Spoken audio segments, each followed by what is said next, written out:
Hello students. जैसा कि आप जानते हैं कि अभी पिछली वीडियो में जब मैंने आपको फ्लावर में रिप्रोडक्शन बताया, फ्लावरिंग प्लांट में रिप्रोडक्शन बताया, तब मैंने आपको बताया था कि अब धीरे धीरे हम नीट के साथ साथ 12th की पढ़ाई भी करेंगे। इसी कड़ी में ये जो वीडियो है, ये वीडियो ह्यूमन रिप्रोडक्शन से रिलेटेड है। आप सभी को पता है कि ह्यूमन जो होते हैं वो विविपेरी हैं। विविपेरी है, इसका मतलब ये है कि इनमें मेल गेमेट और फीमेल गेमेट का फॉर्मेशन हुआ, फिर उनका फ्यूजन हुआ और फ्यूजन होने के बाद में जाइगोट बना और जाइगोट के बाद फिर एम्ब्रियोनिक डेवलपमेंट के बहुत सारे स्टेजेस हुए और उसके बाद जो ऑफस्प्रिंग पैदा हुआ वो ह्यूमन बीइंग के समान ही है, साइज में छोटा है। ये पूरा प्रोसीजर है ह्यूमन रिप्रोडक्शन का। तो इसमें कौन कौन से पार्टिसिपेट करते हैं और किस तरह से रिप्रोडक्शन होता है, ये सब मैं आपको इस वीडियो में बताऊंगी। लेकिन मैंने पहले ही बताया है कि ये वीडियो ज्यादा लंबा ना हो, इस पर्पज से मैं दो वीडियो बनाऊंगी। दूसरा वीडियो भी इसका रहेगा।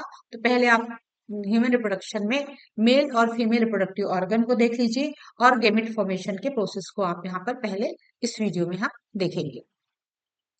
मेल रिप्रोडक्टिव ऑर्गन, ये आपको डायग्राम में दिख रहा है कि ये जो मेल रिप्रोडक्टिव ऑर्गन है, ये इसका जो मेन ऑर्गन है वो है टेस्टिस। मेल रिप्रोडक्टिव ऑर्गन में मेन जो ऑर्गन है वो टेस्टिस है और टेस्टिस के साथ में बहुत सारे एक्सेसरी पार्ट हैं जो यहाँ पर बनने वाले स्पर्म को बॉडी से बाहर निकालते हैं। ये जो टेस्टिस हैं, जैसे कि मैं आपको ये डायग्राम बनाती हूँ और डायग्राम बना के आपको बता देती हूँ कि ये टेस्टिस जो है वो कैसे होता है। ये देखिए, ये ह्यूमन का बॉडी है, ये ह्यूमन का स्ट्रक्चर है, बॉडी का स्ट्रक्चर है। और ह्यूमन के बॉडी के स्ट्रक्चर में इस तरह से ऐसे बाहर में ये इस तरह से स्क्रोटल सेक होता है और इस स्क्रोटल सेक में यहाँ पर टेस्टिस पाया जाता है। अब ये टेस्टिस जो है वो स्क्रोटल सेक में क्यों पाया जाता है? ये बॉडी से बाहर है और बॉडी से बाहर ये स्क्रोटल सेक में टेस्टिस क्यों पाया जाता है? तो स्क्रोटल सेक में टेस्टिस पाए जाने का कारण ये होता है कि स्पर्म के डेवलपमेंट के लिए जितना हमारे बॉडी का टेम्परेचर है उससे 2 डिग्री 2 से 3 डिग्री टेम्परेचर कम की आवश्यकता होती है। अधिक टेम्परेचर में स्पर्म का मैच्योरेशन नहीं होता, डेवलपमेंट नहीं होता है। इसीलिए ये स्क्रोटल सेक में टेस्टिस बाहर की ओर रहते हैं। तो टेस्टिस की पोजीशन क्या है? टेस्टिस जो है वो स्क्रोटल सेक में यहाँ पर बाहर है। जब ये स्क्रोटल सेक से बाहर हैं तो क्या ये भीतर चले जाते हैं? नहीं, इनका डेवलपमेंट तो एब्डोमिनल कैविटी में होता है, लेकिन इनके डेवलपमेंट के बाद ये यहाँ पर नीचे स्क्रोटल सेक में आ जाते हैं। और जब ये स्क्रोटल सेक में आते हैं तब क्या कंडीशन होती है? यहाँ पर देखिए, ये दिख रहा है आपको, ये छोटा सा एक कैनाल दिख रहा है, ये वाला पार्ट, ये धीरे धीरे करके छोटा होते जाता है और ये सिर्फ इतना ही रह जाता है कि इसमें नर्व की और अदर वेसल्स की ओपनिंग बस यहाँ से जा सके, वापस नहीं जा सकता। इसके कारण से ये इस तरह से मसल से यहाँ पर टेस्टिस जो है वो ये से फिक्स भी रहता है। ये स्क्रोटल सेक में यहाँ पर फिक्स रहता है। यहाँ से ब्लड की सप्लाई होती है, यहाँ से नर्व की सप्लाई होती है और यहाँ से वेसल्स भी यहाँ से निकलते ही रहते हैं, वापस नहीं जाते हैं। ह्यूमन बीइंग में ये बिल्कुल वापस नहीं जाते हैं। एक बार एम्ब्रियोनिक स्टेज में जैसे ही बच्चे का बर्थ होता है उस समय टेस्टिस जो है वो यहाँ पर बाहर स्क्रोटल सेक में आ जाते हैं। ये जो टेस्टिस देख रहे हैं आप, ये टेस्टिस जो है इससे फिर एक डक्ट निकलती है और इस डक्ट को कहते हैं वॉस एफेरेंसिया। वॉस एफेरेंसिया इस टेस्टिस से निकलती है। टेस्टिस से वॉस एफेरेंस से निकलती है। उससे पहले यहाँ पर एक देख रहे हैं आप, एक शब्द और देख रहे हैं यहाँ पर आप, एक रेडी टेस्टिस। तो पहले हम देख लेंगे कि टेस्टिस का स्ट्रक्चर कैसे होता है, टेस्टिस का इंटरनल स्ट्रक्चर कैसे है। तो टेस्टिस का जो इंटरनल स्ट्रक्चर है पहले हम उस पे जाएंगे। टेस्टिस बहुत छोटे छोटे ट्यूब्यूल से मिलकर के बना है। यहाँ पर आप देख रहे हैं कि छोटे छोटे बहुत छोटे छोटे लॉन्ग ट्यूब्यूल है, ट्यूब्यूल लॉन्ग है लेकिन छोटे छोटे इसके डायमीटर छोटा है। ऐसे बहुत सारे कॉइल्ड लॉन्ग ट्यूब्यूल से मिलकर के बना हुआ रहता है। एक एक ट्यूब्यूल यहाँ पर आपको दिख रहे हैं, ये छोटे छोटे, इसको हम बोलते हैं सेमिनिफेरस ट्यूब्यूल्स। और ये जो सेमिनिफेरस ट्यूब्यूल रहते हैं, इस सेमिनिफेरस ट्यूब्यूल में ही यहाँ पर देखिए एक लाइनिंग है, ये लाइनिंग जर्मिनल एपिथेलियम की यहाँ पर लाइनिंग है। और इस जर्मिनल एपिथेलियम की लाइनिंग के साथ ही साथ यहाँ पर बीच बीच में सर्टोली सेल भी पाए जाते हैं।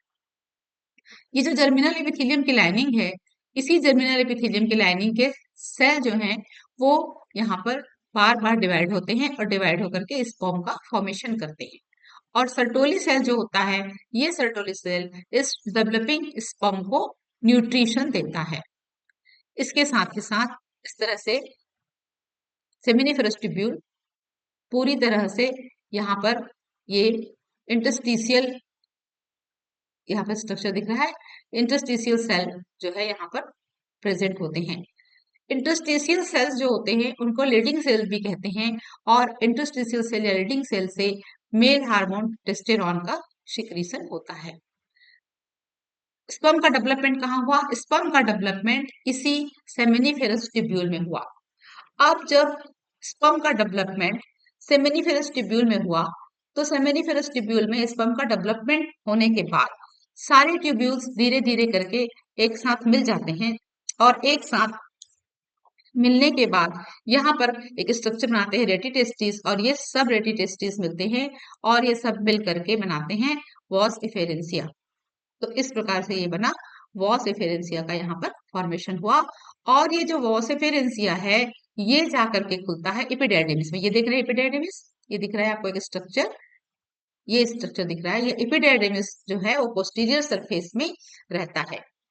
यहाँ पर आकर के सारे स्पर्म जो है वो यहाँ पर कलेक्ट होते हैं और मैचुरेशन का प्रोसेस यहाँ पर होता है। एपिडर्मिस से फिर यहाँ पर दूसरा स्ट्रक्चर निकलता है, उसको बोलते हैं वॉस डिफरेंस। ये देख रहे हैं आप, ये वॉस डिफरेंस निकला, ये यहाँ से स्क्रोटल सेक से निकला, एब्डोमिनल कैविटी में गया, और एब्डोमिनल कैविटी में जाने के बाद ये यूरिनरी ब्लैडर के पास में इस तरह से ये एक लूप जैसे फॉर्मेशन करता है। यहाँ पर देखिए यूरेटर के साथ में एक ऐसे लूप का फॉर्मेशन करता है, और लूप का फॉर्मेशन करके आगे ये यहाँ पर सेमिनल वेसिकल, प्रोस्टेट ग्लैंड और बुल्बोरेथल ग्लैंड, इसकी यहाँ पर ओपनिंग होती है, और ये इजेकुलेटरी डक्ट के रूप में फिर से बाहर चला जाता है यूरेथ्रा में। यूरेथ्रा से ये बाहर ओपन हो जाता है मेल जेनिटल ओपनिंग के थ्रू। अब बहुत सारे शब्द मैंने उपयोग किए, जैसे कि सेमिनल वेसिकल। सेमिनल वेसिकल जो है वो एक्सेसरी रिप्रोडक्टिव ग्लैंड है। ये जो है इससे निकलने वाला जो सब्सटेंस है वही सीमेन का 70 से 80% बनाता है। सीमेन का 70 से 80% जो है वो इसी सेमिनल वेसिकल की ओपनिंग से ही बनता है। फिर यहाँ पर आप देख रहे हैं प्रोस्टेट ग्लैंड। ये जो प्रोस्टेट ग्लैंड होता है, इस प्रोस्टेट ग्लैंड का सिक्रीशन यूरिनरी ट्रैक्ट को एल्कलाइन बनाता है। बल्बोरेथल ग्लैंड जो होता है ये इसको लुब्रिकेट रखने का काम करता है। तो इस प्रकार से बहुत सारे एक्सेसरी ग्लैंड्स होते हैं जो इजेकुलेशन की प्रक्रिया में हेल्पफुल होते हैं। फिर आप यहाँ पर नीचे की ओर आ जाएंगे तो एक्सटर्नल जेनेटिलिया जो है वो इसमें पेनिस है। ये आप देख रहे हैं पेनिस, पेनिस में यहाँ पर बहुत सारे मसल और ब्लड की सप्लाई होती है, और इजेकुलेशन के समय ये ब्लड की सप्लाई और मसल्स जो है उसको इरेक्ट करने में हेल्प करता है। नीचे का पार्ट जो रहता है, जो नीचे का पार्ट आप देख रहे हैं, यहाँ पर ये टाइट होता है। पेनिस का जो अगला भाग है थोड़ा हार्ड होता है, थोड़ा टाइट पार्ट होता है। इस पार्ट को ग्लास पेनिस कहते हैं, और ये स्किन से ढका हुआ रहता है। इसको फोर स्किन या प्रीव्यूस कहा जाता है। ये प्रीव्यूस जो है वो एक्सटर्नल जेनिटल लेयर को प्रोटेक्ट करता है, बाहर से किसी बैक्टीरिया या फिर धूल के कण वगैरह से इनका प्रोटेक्शन करने का काम करता है।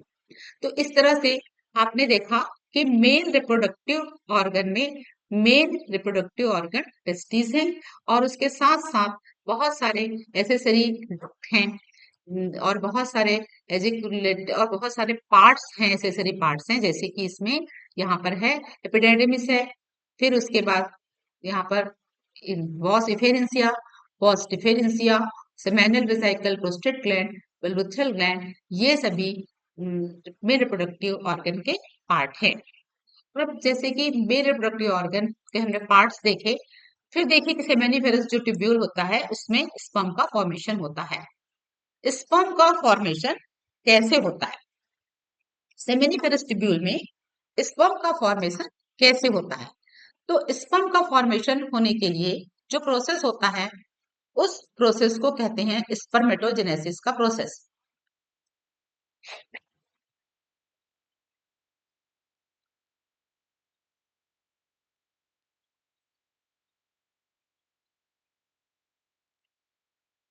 स्पर्मेटोजेनेसिस का प्रोसेस जो है वो स्पर्मेटोजेनेसिस का प्रोसेस जब होता है उस समय ये जो सेमिनिफेरस ट्यूब्यूल है, सेमिनिफेरस ट्यूब्यूल के वॉल में इस तरह से लाइनिंग रहती है,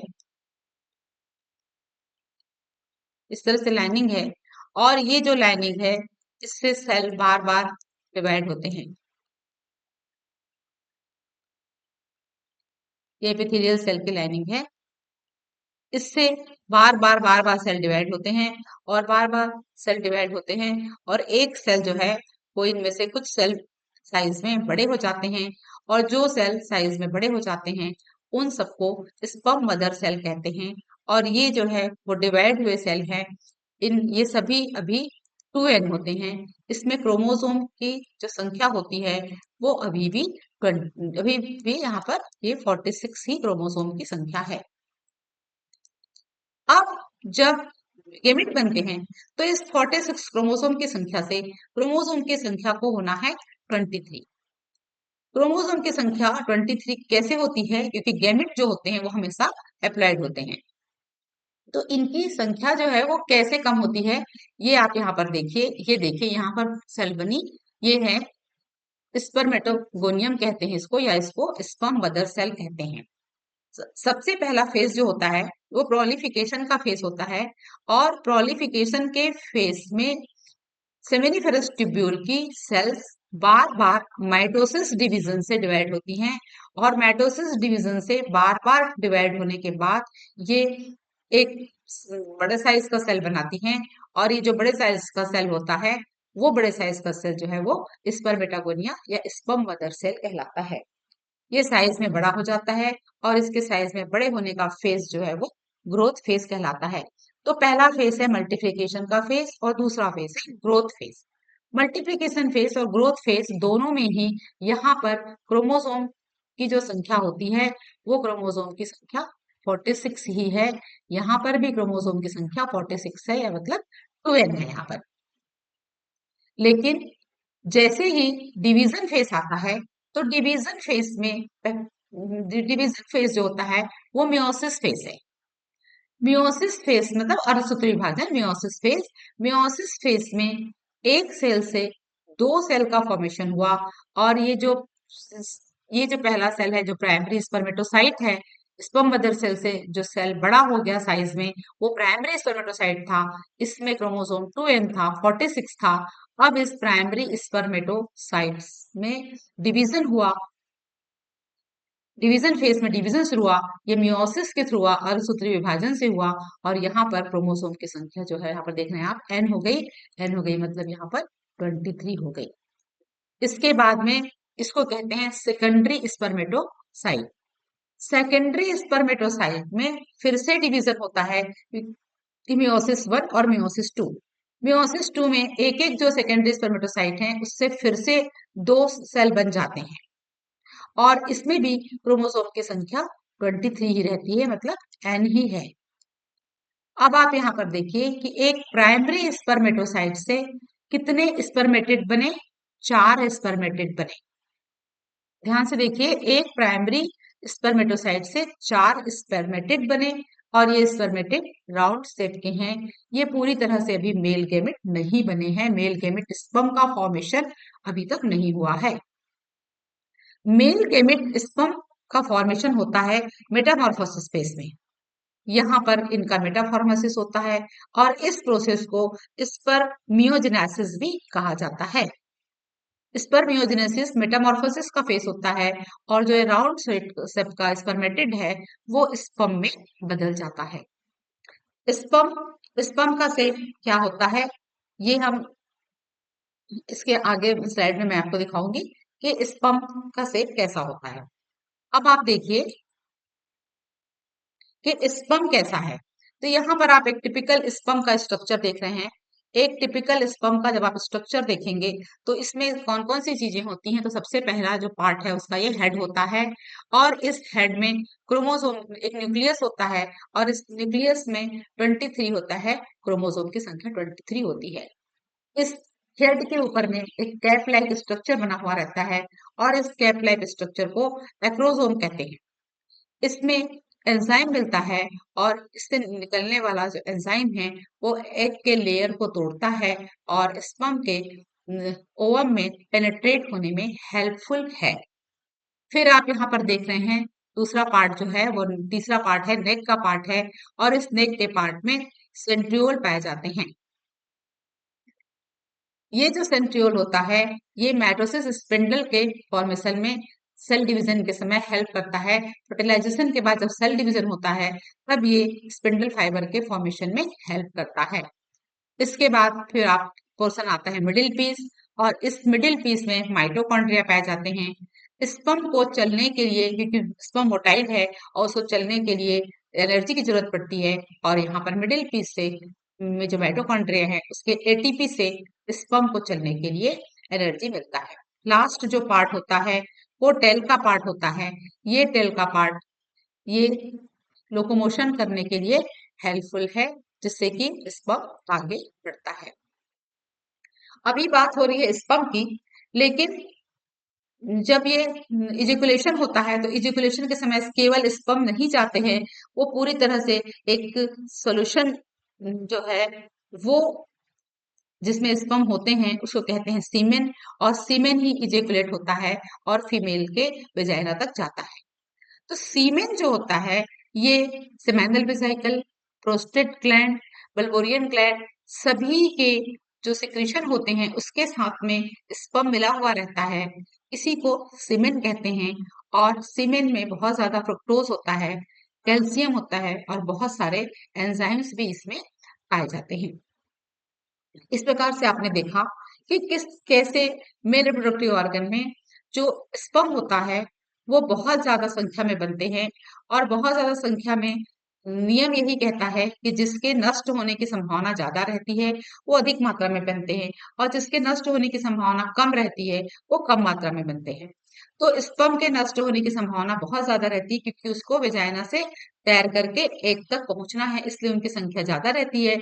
जबकि फीमेल में जो ओवम होता है वो स्थिर होता है, इसीलिए ओवम की संख्या केवल एक ही होती है।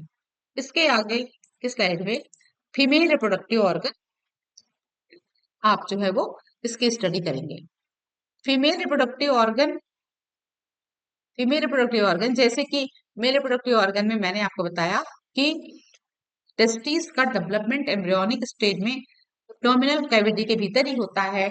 उसी प्रकार से फीमेल में भी ओवरीज का डेवलपमेंट एब्डोमिनल कैविटी के भीतर ही होता है। लेकिन ओवरीज जो है वो कहीं पर जहां पर उनका डेवलपमेंट होता है वो वहीं पर ही होते हैं, और एक पेयर ओवरी पाई जाती है, मेल फीमेल रिप्रोडक्टिव ऑर्गन है, यहीं पर ही एग का फॉर्मेशन होता है। ये जो ओवरी है ये एब्डोमिनल कैविटी में इस तरह से ये ऐसी एम्बेडेड रहती है, लटकती हुई रहती है, और ये जो है वो लिगामेंट के थ्रू यूट्रस के वॉल से जुड़ी हुई है। एक लिगामेंट जो होती है उस लिगामेंट के थ्रू ये यूट्रस के वॉल से ओवरी जुड़ी हुई रहती है।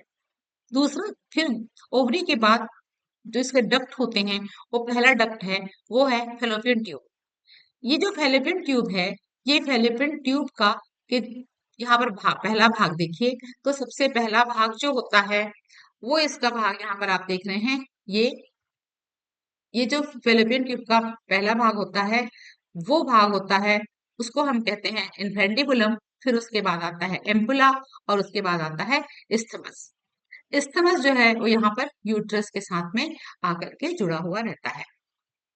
अब देखिए ये जो फेलोपियन ट्यूब का ये इन्फेंडिबुलम वाला पार्ट है, ये देखिए इस तरह से रहता है कुछ गोल ऐसे, फिर आप इस तरह से देखिए 3D में सोचिए, तो इसके ऊपर में ऐसे ये यहाँ पर ये ओवरी है, ये एक इसमें ऐसे गिर जाते हैं, फिर यहाँ पे अंदर इस तरह से अंदर ऐसे जाता है। तो यहाँ पर सिलिएटेड एपिथेलियम होती हैं, जो सीलिया यहाँ से ओवम को सीधे इंडिकेट करती है कि ये आगे यहाँ से एम्पुला से उस थमस की ओर आगे बढ़ते चले जाएं। अब ओवरी में जो एग का फॉर्मेशन होता है, वो एग जो है वो यहाँ से निकलते हुए फैलोपियन ट्यूब से होते हुए ये यूट्रस तक जाता है। लेकिन फर्टिलाइजेशन की जो प्रक्रिया है वो इस्थमस में ही होती है। इस्थमस वाला जो पार्ट होता है फैलोपियन ट्यूब का, उसी में हो जाती है। मतलब फैलोपियन ट्यूब में ही फर्टिलाइजेशन की प्रक्रिया हो जाती है। और फर्टिलाइजेशन होने के बाद फर्टिलाइज्ड जाइगोट जो है वो जा करके यूट्रस में स्थापित होता है। यूट्रस यहाँ पर देख रहे हैं आप, ये पेल्विक रीजन में यूट्रस होता है और इसकी वॉल जो होती है वो एंडोथेलियम से बनी हुई रहती है। ये एंडोथेलियम से बनी होती है और बहुत ज्यादा मस्कुलर होती है। ये बॉडी में ये फैल भी सकती है। तो ये पहले 3 लेयर होते हैं इसमें, एक्सटर्नल, पेरीमेट्रियम, फिर मिडिल मायोमेट्रियम, और इनर जो होता है वो एंडोमेट्रियम पार्ट इसमें पाया जाता है। यूट्रस आगे चल करके यहाँ पर वेजाइना में खुलती है। बीच में यहाँ पर सर्विक्स का पार्ट होता है और सर्विक्स के पार्ट से ये वेजाइना है। तो सर्विक्स और वेजाइना दोनों ही साथ में मिल करके और कैनाल का फॉर्मेशन करते हैं। उसके बाद जैसे कि हमने देखा कि सेमिनिफेरस ट्यूब्यूल में स्पर्म का डेवलपमेंट होता है, वैसे ही ओवरी में कैसे डेवलपमेंट होता है वो ओवम का, ये मैं आपको आगे बता रही हूँ। तो देखिए, फीमेल में एग बनने की प्रोसीजर जो होती है ये एम्ब्रियोनिक स्टेज में ही शुरू हो गई रहती है। oogenesis की प्रक्रिया, जो ओवम बनने की प्रक्रिया है उसको oogenesis की प्रक्रिया कहते हैं। और oogenesis की प्रक्रिया एम्ब्रियोनिक डेवलपमेंट में ही शुरू हो चुकी रहती है। बहुत सारे फीमेल गैमेट जो होते हैं वो ओवरी के भीतर में बनते हैं। और ये जो गैमेट होते हैं, बहुत सारे गैमेट बने हैं, उनमें से जितने गैमेट बर्थ के समय हैं उतने ही गैमेट बने हुए रहेंगे और दूसरा गैमेट इसमें ऐड नहीं होता है। ये डिवीजन जो है वो बहुत ही पहले स्टार्ट हो जाता है और कम से कम 1 मिलियन 1 मिलियन प्राइमरी oocyte जो है वो ईच ओवरी में पाया जाता है। और ये जो है वो 1 मिलियन जो है वो ईच ओवरी में पाया जाता है। और इसके बाद में फिर ये दोबारा इसका डेवलपमेंट नहीं होता है। इसका सेल डिवीजन जो है वो स्टार्ट हो जाता है और फर्स्ट मेटोसिस डिवीजन होने के बाद प्राइमरी oocyte स्टेज में आकर के डेवलपमेंट जो है वो रुक जाता है।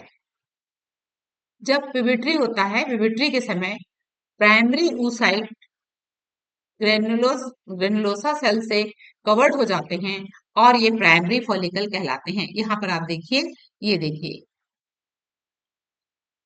इस तरह से oocyte यहाँ पर आए थे, बहुत सारे oocyte यहाँ पर प्रेजेंट थे। अब ये प्राइमरी ग्रेनुलोसा लेयर से ढक गए और प्राइमरी ग्रेनुलोसा लेयर से ढकने के बाद ये प्राइमरी फॉलिकल कहलाते हैं। फिर ये बहुत सारे फॉलिकल डीजनरेट हो जाते हैं और पिविटरी स्टेज में केवल 60,000 से 80,000 प्राइमरी फॉलिकल ही ओवरी में पाए जाते हैं।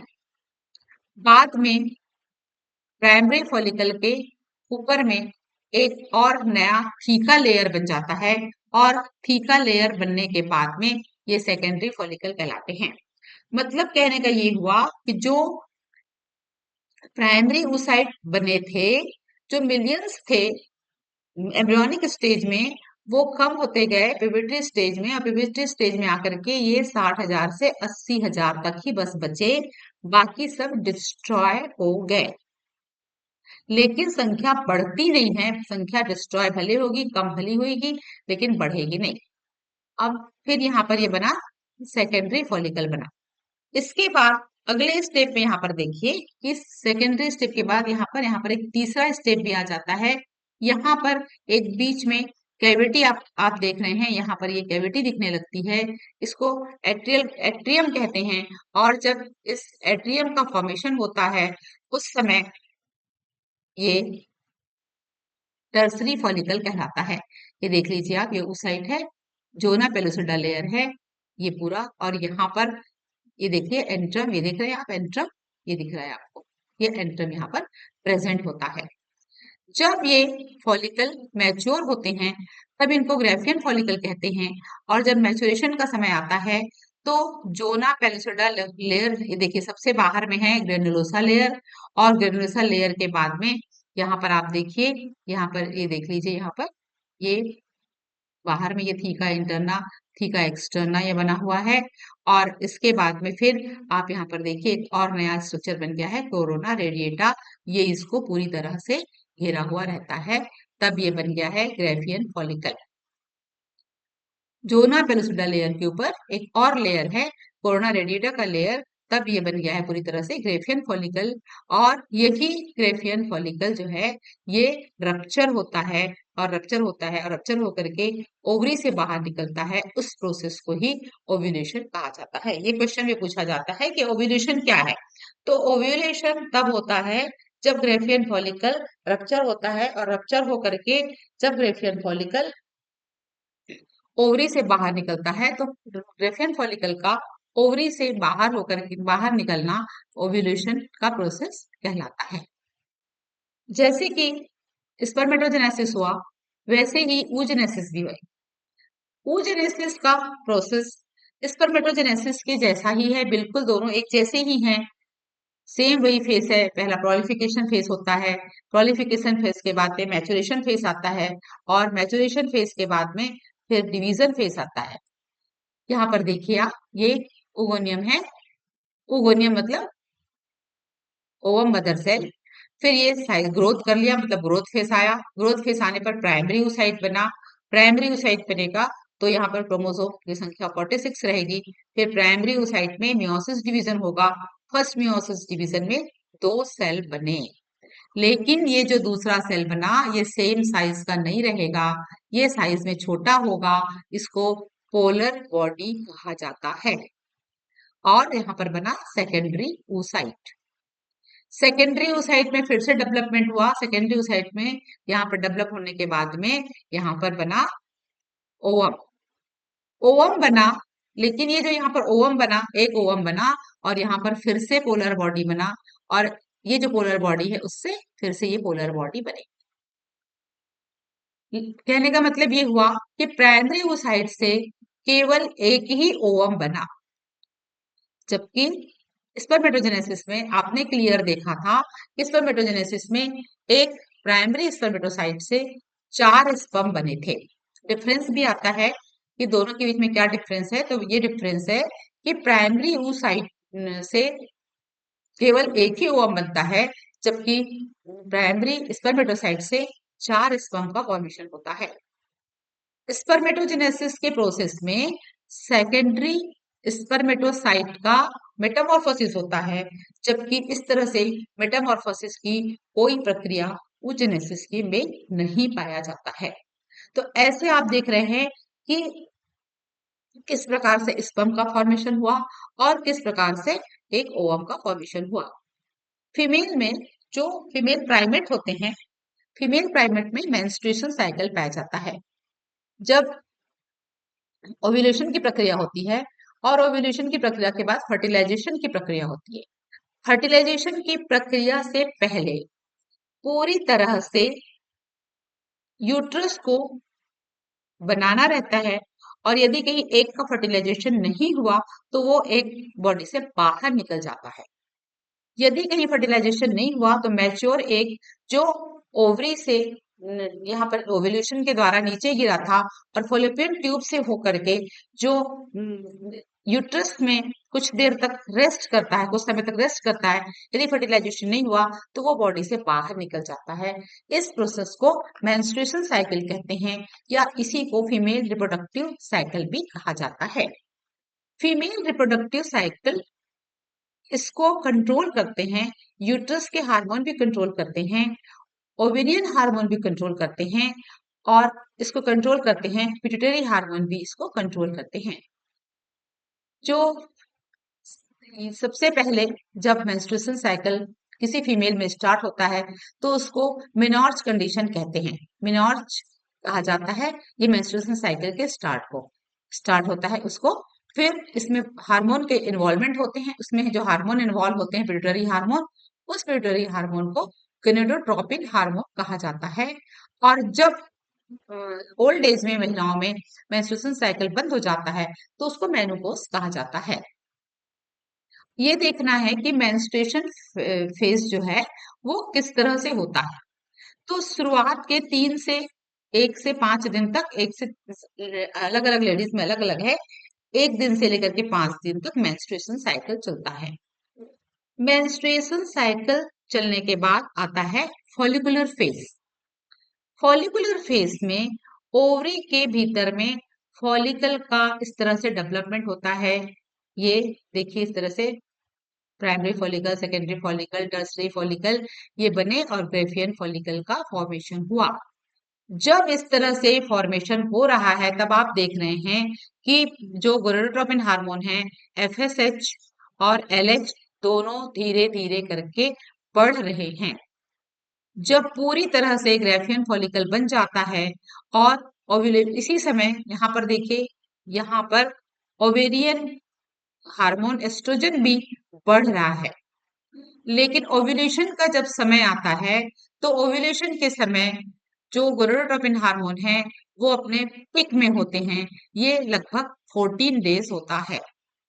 मेंस्ट्रुएशन साइकिल स्टार्ट होने के जो 14 डेज में सबसे अधिक होता है गोनाडोट्रोपिन हार्मोन का लेवल जो है वो काफी ऊंचा होता है और उसी समय ही ओव्यूलेशन होता है और ओवा जो है वो बाहर निकल करके फॉलोपियन ट्यूब में चला जाता है।